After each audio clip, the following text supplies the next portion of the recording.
Good morning, ladies and gentlemen, and welcome to this clip where we're going to look at Strand7 and IDEA StatiCa integration using Python. And between brackets, you'll see as a SAF workflow. So this all works within the context of SAF, which we covered in our previous clip. What is SAF? So please make sure that you have a look at that if this tickles you a little bit. Of course, it must be said that this is a workflow developed specifically for Strand 7, but that we can apply this workflow hopefully to any other program as long as it has a proper text-based output file. So, my name is Jacobus Oberholster. I'm an AEC and Procon technical consultant with Micrographics, and you can check my email address there in the bottom left-hand corner. If you have any questions, please do pop me a mail or put something in the comment section below. And as always, please like and subscribe if you haven't already. So, without further ado, let's jump into this clip. So first and foremost, I'd just like to show you what an acceptable output file will look like or what we have in mind. All right, so here we've got Procon frame and we've got a model and we've analyzed that model. And if we go to view output and click on output file, you can actually see that the entire model is represented as text-based data. Okay, with a beam, the section type, the fixity, the length, etc., etc. So you can see everything is recorded here, every member, every load. And what's really nice about the frame output is that all of your loads are also contained within a single file. All right, so this is the type of output file I am referring to. And if you are working on another program that we maybe not even discussing at the moment, as long as you have this text-based output file, even if you have multiple files, as is the case with Strand 7, we can most likely work with that. So, right, what I want to do is I want us to look at just our workflow. All right, so what we've got is we've got a Python script, and that Python script, what it does is it generates a SAF template, populates, takes all of the data out of those text files, and then populates that SAF template with that data. So, of course, if we had to do all of that by hand, it would just be such a waste of time. You are better off actually rebuilding the model in the package you are looking to integrate into. Now, of course, with Checkbot, you can't build the model in Checkbot. You actually need to import data into Checkbot. So that's just something to keep in mind.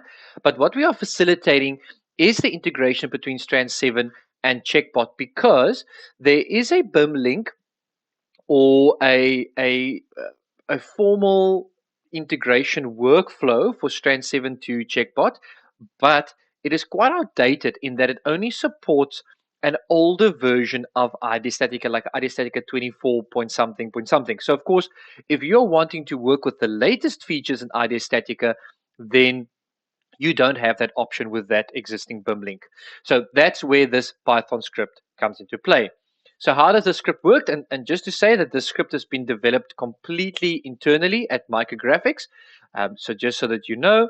And of course, if you are interested in this, please do pop me a mail. We are not finished with the development of the script, but we do need to see whether or not there's any kind of interest in the industry. And even if it's not just Strand 7, but another program, please send me a mail and say that you're interested. I'd love to add you to a list where I can keep you updated with what's happening with the development of the script or even something else. All right, so this is a Python script. I'm going to double click on it. And what it does, it opens up this window over here. And we've got the command prompt over here as well. So your Windows command prompt. All right, so you can see that it asks for two files, so main model file and a beam forces file.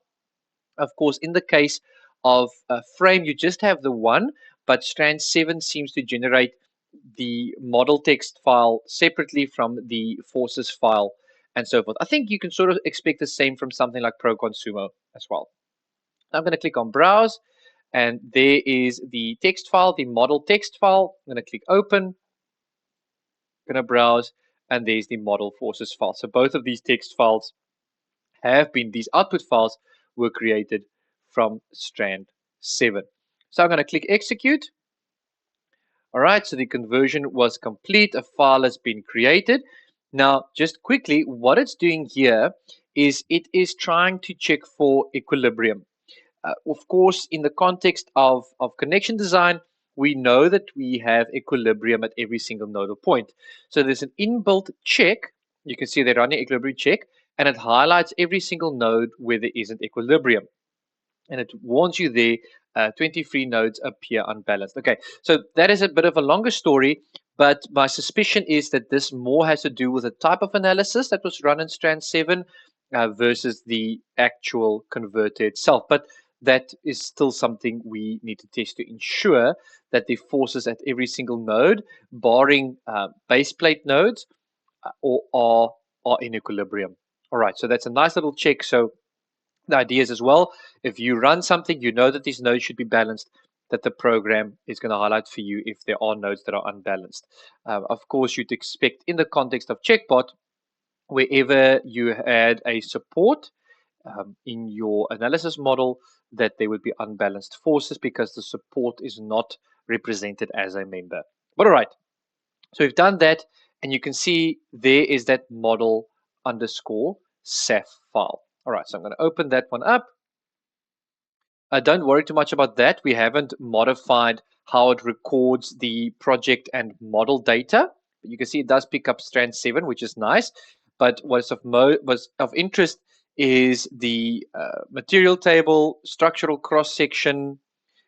There's all your nodal points, structural curve members. So there's all your beams and columns, and it goes on to record load groups, load cases, load combinations, and also the result internal force 1D sheet, which is incredible. So it takes all of that data, that script identifies all of this data from those two text files. All right, so this is now ready for you, so I can close this. I might just be able to show you very quickly. If we look at this text file, what is recorded inside of it, you can see it is just a ton of information. All right, so this is we looking at this and extracting the data that is useful for the integration. All right, so I'm happy with that. I'm going to close this. I'm going to go to checkbot, click on SAF. I'm going to then go to where that file is located. And there's that file that Excel file we've just generated. And I'm going to click open.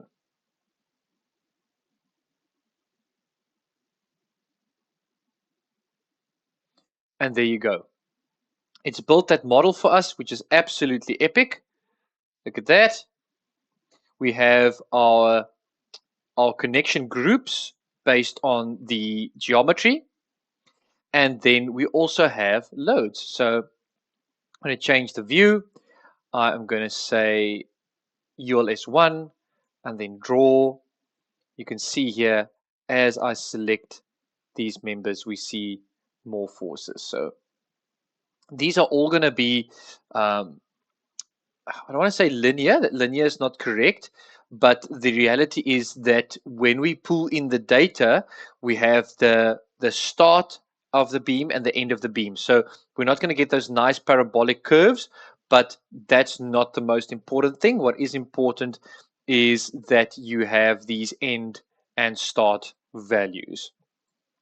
All right, so from here you can go, of course, and you can design your connections as per normal. You are not restricted to a specific version of IDEA StatiCa, which is absolutely epic. The only thing we are still working on, like I mentioned before, is the fact that these loads are not balanced in the nodes, which is of course very important. But my suspicion is that this has more to do with what was generated from Strand side than what it does than the actual Python script itself, because it does seem like it's pulling all of the loads out correctly. But please, if you're interested in this, please pop me a mail so I can put you on the list, and I'll keep you up to date with exactly what is happening with this script that we're busy writing for this very cool workflow. So that's all from me for now. Thank you so much for tuning in. Please remember to watch the first clip on what is SAF if you are not sure what SAF is, and then look out for the third clip that will be released later today.